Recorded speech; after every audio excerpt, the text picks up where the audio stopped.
He is a terrific player from the University of Michigan, as we all know, but he is now a Detroit Lion of note, to say the least. One of the finalists for Defensive Rookie of the Year and a large hope for Detroit Lions fans. Aidan Hutchinson back here on the Rich Eisen Show. How are you, Aidan? Rich, my man, how we doing? I'm doing great. I'm doing really good. How are you? I am great. Where have I found you today? You're in the great state of Michigan? That's where you are? Yep, great Aidan? state of Michigan. Just finished up a workout, heading to the facility now. And, yeah, man, just getting ready for camp in a couple days. Okay. Now, when you go to the facility, do you see a bandwagon? Does it actually exist, an actual bandwagon that is following the Lions right now? You know, do you see it? Not necessarily, but okay. You open any social media and that bandwagon's there. Well, I'll tell you what helped fill up that bandwagon, because maybe the NFL schedule makers are on that bandwagon. Aidan, what did you think of when you saw your team, the Lions, at Kansas City to start the season? How'd that hit you? Dude, I mean, are you kidding me? That was my first thought, because dude, these primetime games I get so pumped for. Like, there's nothing quite like these primetime games. So, man, when I saw we open up with KC at KC, life doesn't get much better than that. I'm so excited for the challenge ahead. I mean, I think it's going to be a hell of a game. And, man, I've had my eyes set on this game since the moment they released it. So, we'll be ready. We'll be ready to go. No, I'm sure of that because, look, it's a team game. I get it, 53-man roster and all that. But if there's anybody in particular who can personally wreck the party that night, it is you. Does that hit you in any way, shape, or form, Aidan? It does, man. It does. Life's changed a lot in these past couple of years. And I feel like I've evolved and I've developed so much in this short time span. But man, I'm grateful for it though, and I work really hard in these off seasons, man. I do it every off season, and I do it to set myself up to a lot of success in the season, man. So, man, I think I've really put in the work, and a lot of guys have, but I feel like I've taken that extra mile when it comes to my dieting, how I train, my lifestyle. I mean, everything that I do right now is to become the best player I can be. So, man, I do a lot, and I really think it will pay off and start in week one, especially. Do you, say, when you're not maybe talking to me, Aidan, on your way to work, do you maybe drive in, walking around, I don't know, just visualize the moment, getting up off the Arrowhead turf and looking down at Mahomes, who you just put down on it? Do you do those sorts of things at all? Oh, of course, dude. Every day, I put it into my regiment at home, man. That I do my manifestations, my visualizations every day. I've really never been this consistent with it in my life. I've been doing it for many years now, but now that I'm in the NFL and you got a lot of time, and I don't have to write papers for English class anymore. Nice. I got a lot of time to invest in my future and really and see it before it happens. So are you saying Dan Campbell does not require a 5-page double-spaced paper on Shakespeare? Is that what you're saying, Aidan? No? Yes.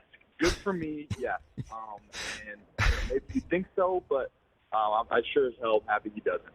What's your favorite story surrounding your head coach so far that you can tell us, Aidan? Let me think. I didn't have any Dan Campbell stories locked into my head going into this. Let me help you tap dance I'll tap dance for a little bit here so you can think of one. Okay. Chris, Who was the guy who told us his tooth fell out in the middle of and he just put it right back in? Didn't somebody tell us that? Is he speaking to the team? Tooth fell out, just popped it right back in and kept going. Who did we talk to I recently forget who from that Detroit? was. Yeah, you're right. Now I can't remember. Okay, we'll have to. Now you have homework. All right. Were you there for that time when that happened, Aidan? No. In that meeting? Someone's tooth popped out? Yeah, it was his tooth apparently popped out, and he just popped it back in. I don't know, but you got a good one involving. It could be anything, just a moment on the field when he told you something, and or anything like that. Dude, honestly, what I look forward to most, having Dan as my coach, is the team meetings. His team meetings, man. I think last year he showed it was a Kentucky Derby. What was that horse that came in last or he was started in last and lose the whole thing, and then he went and won it? I forgot, it was like the biggest upset for the odds or something. And he probably showed us that damn video 4 times last year, especially when we started to rally by the end of the year. But, dude, those team meetings are freaking awesome. When you're winning, at least. When you're winning, they're awesome. And you're cracking jokes, this and that. Like, it's really a great atmosphere to be around. I can't think about anything in particular, but it's just having that kind of atmosphere, having a coach that knows what the players have gone through. It's just great for team camaraderie.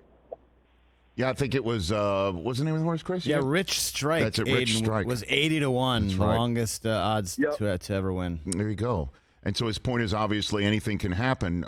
He was at the Combine on NFL Network this year. I'm sure it made its way to you, Aidan Hutchinson, because I asked him, Dan Campbell, and I asked him if he, saw you at the Combine last year and what he thought, and he said he immediately had a man crush on you. He said that on NFL. I do remember hearing that. Yeah. Yes, he did. He did say that. So obviously, the two of you kind of have a similar streak. What would that be if you can identify it, Aidan?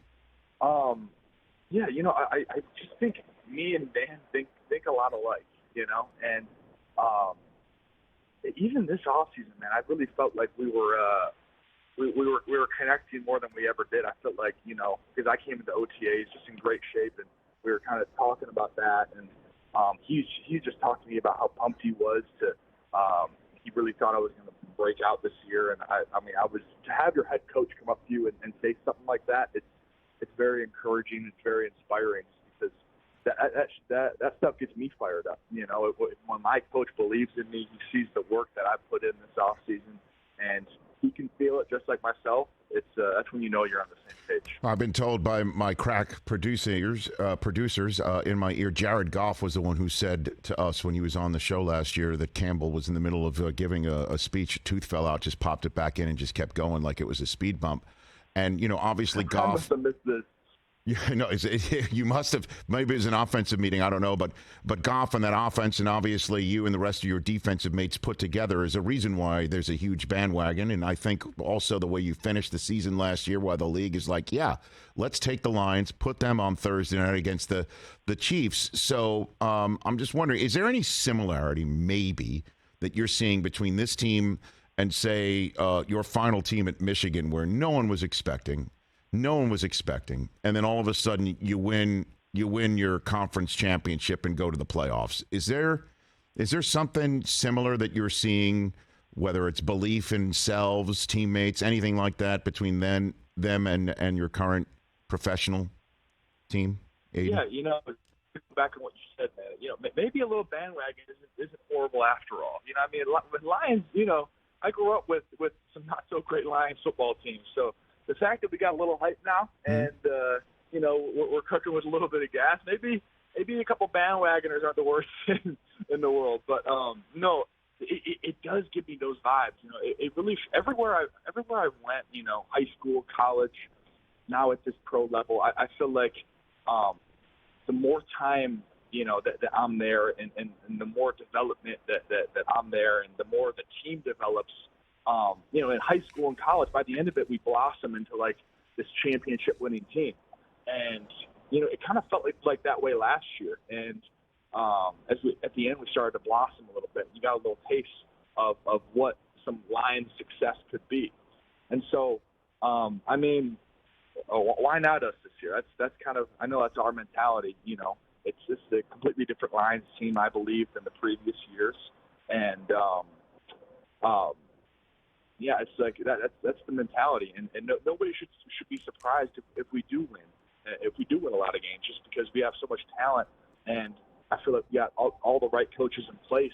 There should be no reason why we can't be a championship team. Hey, man, when I was there at the school watching your dad, because we went to school at the same time in Ann Arbor, Aidan, the Jets, that's my team growing up, came into the Silverdome playing the Lions, and we got to choose whatever seat we wanted to choose. And I'm not kidding. We bought a ticket. It cost nothing, and we got in there like, take whatever seat you want. We sat 5 rows up from from the Lions bench, 50-yard line. We chose it in the Silverdome. It was dead, completely dead. Wow. And then they were talking about Restore the Roar, Barry Sanders, Wayne Font. So now you have that opportunity. It's kind of crazy if you think about it. Dude, right? Unbelievable. I mean, it's this you're right. It's this opportunity that we have right in front of us. You know, I mean, we got some primetime games this year. I mean, last year we were fighting to get a primetime game. We finally got one by the end of the year. And, you know, I love these primetime games, and I love being in the mix, man. You know, something that I've realized last year is that it is not fun being in the league when you're not winning ball games. You know, it is, you know, players are getting cut, coaches are getting fired. Like, it's a little bit dark. I'm not going to lie. In the, you know, whenever a team's losing ball games, but that just motivates me so much more now to you know, to win and to, you know, be a leader and to do everything that I got to do to help the boys win. Because at the end of the day, man, we won a Super Bowl, and that's for Detroit. That's it, man. Detroit's been waiting for this for a long time. A few minutes left here with Aidan Hutchinson of the Detroit Lions on the eve of his second professional training camp right here on the Rich Eisen Show. Earlier, Aidan, you said something that jumped out at me, that everything you do right now is to make you the best player you can be. So where does rocking out at a Taylor Swift concert rank on that list, Aidan? Where does that rank? Sometimes you gotta, you know, step away from the weight, step away from football, and, you know, jam out to we're seeing the greatest concert of the year. We're seeing it right now. Of the decade. Party bus. Seen the party bus and everything. Party bus. Oh, yeah? Party bus. We got the party bus. It was actually kind of my girlfriend's birthday. We threw into it, so we had that kind of celebration with it. So nice shades. Man, it was a lot of fun. Nice shades. Great choice of shades. Say what? Great choice of shades. We just saw that. Thank you. Okay, you're welcome. Yeah. Oh yeah. Okay. Yep. Had the shades on. I mean, you should. I'm not kidding. I've never heard Ford Field as loud as that timer was ticking down for Taylor Swift to come out. All the little girls are screaming their heads off. I mean, I have never heard Ford Field that loud. I was getting the chills because all these little girls were screaming, like high-pitched screams. So what's your go-to Taylor Swift song? We saw, you know, last year on Hard Knocks, Aidan, you rocked out, if I'm not mistaken, was it Billie Jean? You did that? Billie Jean. Okay. Yep. So what were you rocking out to the most for Taylor, where you thought to yourself, you know what, I got this one. I hit this pitch, I got it. I'm not going to lie. Yeah. I was never a big Swiftie, and really it was my sisters and stuff and my mom that really liked her. Yep. And so I was like, dude, let's do it. Let's go. Yeah, sure. And after I heard the concert, I had that set list on repeat after the fact. Okay. And I'm all about the Swiftie right now. Okay. And all right. Honestly, her classics, her OGs, you know, You Belong With Me, Love Story, those are my top going into it. Mm-hmm. But now coming out of the Lavender Haze, that's some of her new stuff. It's great. I'm trying to think right now off the top of my head. Okay. But, dude, I just have a greater appreciation for T Swift now. She's just, man, she can really, dude. I've never heard Ford Field like that, so immediately my respect for her went to the roof. Well, with Rodgers on the Jets now, Aidan, maybe you are the top Swiftie of the NFC North right now. I think you might have that title. You might have it. I guess I didn't know Rodgers was a big Swiftie. Neither. I think I saw a video of him. That's right. He went twice, apparently. He went twice. Really? Yeah, apparently. I don't know. I might be wrong. I want to be accurate when I talk about him. And what's the clothing line? House of Hutch? We got a clothing line now? Yeah, man. We just dropped our kind of clothing line, but it will eventually turn into just a lifestyle brand, man. And it's something that we preach about. I mean, we just dropped our Breathing God collection, which is something that I can definitely dive deeper into detail in the future. But it's you know, very close to our hearts, that kind of that phrase. And man, we're just trying to spread the word and trying to you know, shock the world with a new brand. And I'm really pumped for it. And yeah, man, it's been awesome though. All right, so I'll just come straight through the front door. I'm extra large. Chris, what are you over there? I'm a large. Okay. Yeah, I'm a Mike, large. what do you know? What are you? You've lost some weight. I'll take an extra large. Oh, extra large. TJ, what do you got? Okay, What do you got? 2 XLs. 2. And a large. All right, Rich, you got to text me And your a 2X. address, and I'll send you it right over. TJ, you're 2X? I'm a 2. 2X, it's okay. But don't say it like that. Well, Be proud. That's a You're 2. fine. Okay. Big boy. Free shipping apparently on orders more than $97 at houseofhutch.com. Personally, I think some people wish you wore the number 25 if you're giving away free shipping based on your uniform number. That's right. Well, you got to hit that. Well, yeah, you got to hit 97. Incentivizes them. Okay. And right. yeah, man, I'll definitely send some stuff over though. Hey, the high quality stuff, man. We took months sampling this stuff thick. I mean, it's exactly what you need. Aiden, you're a Michigan man. The threads are going to be top notch, first rate. Come on, Aiden. I know. I've seen you've been wearing some thin T-shirts, so I'm going to quality. I didn't know I was sustainable. Okay, very good. Okay, didn't know I was being watched like that. Last one for you, man. I'm getting a little nervous because so many people are choosing Michigan. Like, you want to talk about bandwagon? There's another bandwagon because JJ McCarthy's returning, a bunch of returning people. Ohio State's breaking in someone new. Georgia's breaking in someone new. Alabama breaking in someone new at the quarterback spot. And we got JJ with a smile on his hand coming back. Corum's coming back. Edwards is coming back. All these kids coming back. They're looking a little dangerous. Jim's coming back, right? I mean, so what do you got for me on that? What do you think? I mean... What do you think? I can't be heartbroken again in the playoffs. That last year TCU, that should have never, ever been a loss. But I think the boys are going to turn the page. I think they got a chance, man, to win it. I mean, I freaking hope they do. They just got to get over that semifinal hurdle. I think if they win for the playoffs, the boys will win it all. I like it. Whoever it is in the national championship, they said got to get over that first round hurdle. But man, I think expectations are through the roof, and they should fulfill them, man. They got all the talent in the world, same coaching staff. Like it's nothing should change. No, you know. I know. I'm excited.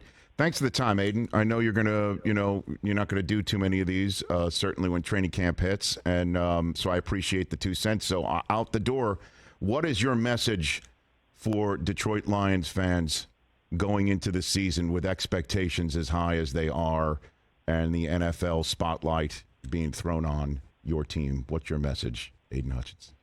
Yeah, just to start, I mean, Rich, you're a Michigan man. We got to this is how we pick each other up, man. We got to support each other. I got you. Yep. Of course I got to come on. But just for the Lions fans, man, just speaking personally, I really believe I put everything into this offseason that I could have. And I think everybody, all the guys have done everything that they could to prepare to have a great, successful season, man. And, we're going to control what we can control. We're going to, try to win as many ball games as we can. I mean, obviously, the goal, Rich. It's playoffs. It's Super Bowl. I want it all, So expectations are high, but I think our mindsets and our work ethics match our goals. So that's the vision right there. All right, brother. Thanks for the time. Greatly appreciate it. I'll send you an address for the House of Hutch material. Everyone else, houseofhutch.com. Order $97.01 of material. You get free shipping. The T Swift is on. You may go return to your rocking out to T Swift on your way to work. So thank you for the call. Thank you very much. You are the man. Aidan Hutchinson of the Detroit Lions at Aidan Hutch 97 on Twitter and Instagram. Great follow right here on the Rich Eisen Show. Catch the Rich Eisen Show every single day on the Roku channel, 12 to 3 Eastern for free.